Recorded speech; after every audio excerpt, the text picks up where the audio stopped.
పెళ్ళైనా పండగైనా వేడుక ఏదైనా పట్టుచీరల ప్రత్యేక వేదిక వారాహి సిల్క్స్.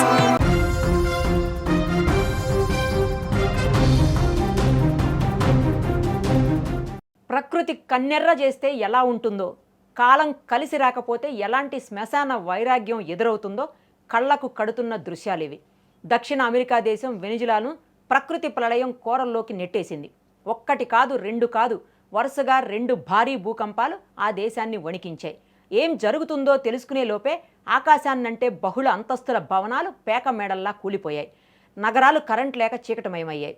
ఎటు చూసినా ఆర్తనాదాలు, ఎటు చూసినా ప్రాణభయంతో పరుగులు తీస్తున్న జనం, శిథిలాల కింద వందలాది మంది. ఇప్పుడు వెనిజులాలో ఎక్కడ చూసినా మరణ మృదంగం ధ్వనే వినిపిస్తోంది. ప్రకృతి విపత్తు తీవ్రతకు వెనిజులా రాజధాని నగరం చిన్న భిన్నమైపోయింది. అత్యంత రద్దీగా ఉండే వ్యాపార సముదాయాలు, వందలాది మంది నివసించే బహుళ అంతస్తుల నివాస భవనాలు నిమిషాల వ్యవధిలోనే నేలమట్టమయ్యాయి. సుఖంగా నిద్రపోతున్న వారు నిద్రలోనే శాశ్వతంగా కళ్ళు మూశారు. ఆఫీసుల్లో, ఇళ్లల్లో ఉన్న వేలాది మంది ప్రజలు ఆ కాంక్రీట్ శిథిలాల కింద చిక్కుకుపోయారు. స్థానిక అధికారులు, ప్రత్యక్ష సాక్షులు చెప్తున్న వివరాల ప్రకారం గాయపడిన వారి సంఖ్య వేలల్లో ఉంటుంది. శిథిలాలను తొలగిస్తున్న కొద్దీ భయానక దృశ్యాలు వెలుగు చూస్తున్నాయి. అక్కడ వందలాది శవాలు కుప్పలుగా పడి ఉన్నాయనే వార్తలు స్థానికంగా గుండెల్ని పిండేస్తున్నాయి. కన్నవారిని కోల్పోయి, పిల్లలను కోల్పోయి రోడ్డుపై జనం పిచ్చివాళ్లలా ఏడుస్తున్నారు. ఇది కేవలం ఒక సాధారణ భూకంపం కాదు, రాబోయే మహా వినాశనానికి సంకేతమని శాస్త్రవేత్తలు హెచ్చరిస్తున్నారు. ప్రపంచవ్యాప్తంగా భూకంపాలను పరిశీలించే ప్రతిష్టాత్మక సంస్థ యుఎస్ జియోలాజికల్ సర్వే విడుదల చేసిన నివేదిక ఇప్పుడు ప్రపంచాన్ని వణికించేస్తోంది.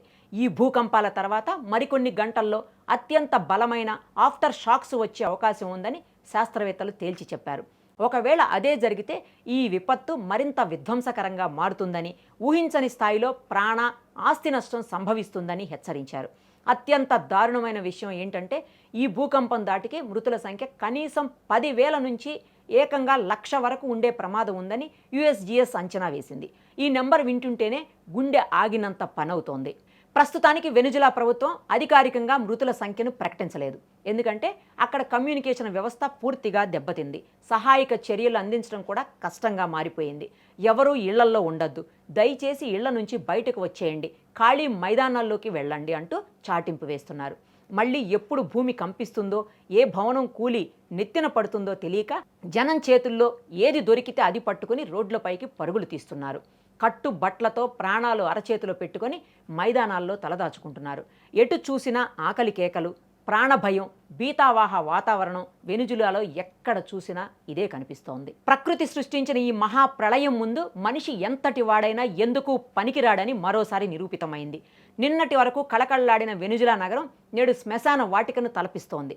శిథిలాల కింద ఉన్న ప్రాణాలైనా సురక్షితంగా బయటపడాలని, ఆ దేశం ఈ విపత్తు నుంచి త్వరగా కోలుకోవాలని ప్రపంచమంతా ప్రార్థిస్తోంది. అంతర్జాతీయ సమాజం తక్షణమే స్పందించి వెనిజులాకు సహాయం అందించాల్సిన సమయం ఇది.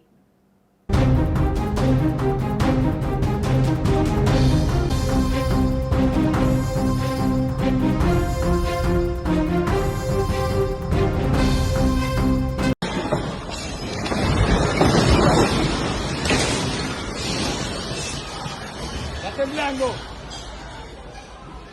Está temblando. Observen cómo quedó el aeropuerto de Maiquetía estando nosotros acá adentro. Miren, el desastre que hay. Acabado totalmente. Observen después el terremoto. Observen cómo quedó todo. Señores, grave la situación que estamos viviendo acá. Terremoto de alta magnitud. Miren cómo quedó todo. Pueden observar, yo grabé. En el momento del terremoto yo grabé todo. Ayudamos a sacar a la gente también. Mire cómo está el techo. Todo quedó destrozado. Todo quedó acabado, mire. Aeropuerto de Maiquetía.